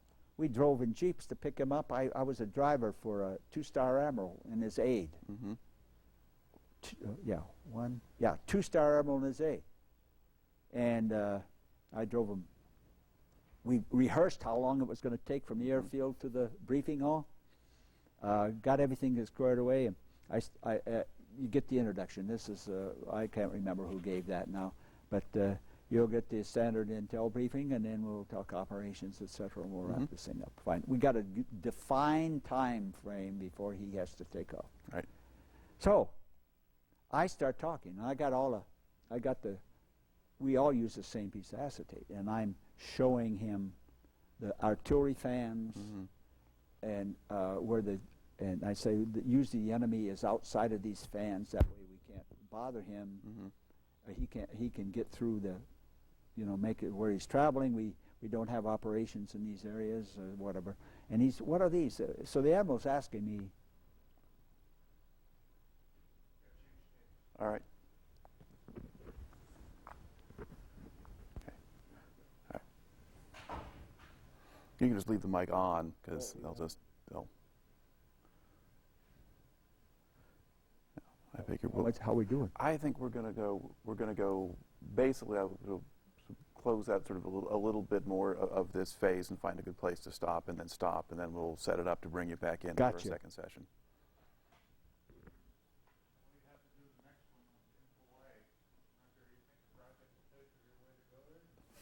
I think we wait for him to get back.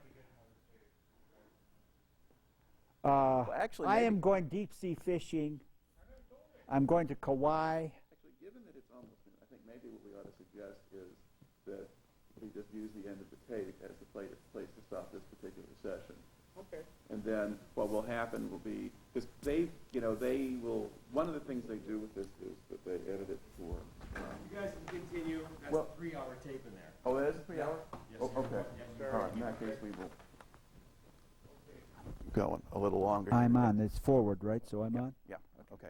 So basically you were talking here, you're doing the briefing for Admiral McCain, and you're kind of laying out, and he's starting to ask you questions. Oh, he come up. He walked right up onto the platform, and I was given 15 minutes, 10 to 15 max. Well, he comes up, I'm about done, he comes up, what's this for? Why? What do you got at that bridge? What? And so I'm basically explaining not just mine, but positioning of forces and operations. And then he asked me, what's happened in the last month, or were there any big thing? Yeah, and then I start talking about past operations and activities, and we go on about a half hour, and it's funny, it's the colonel standing back there,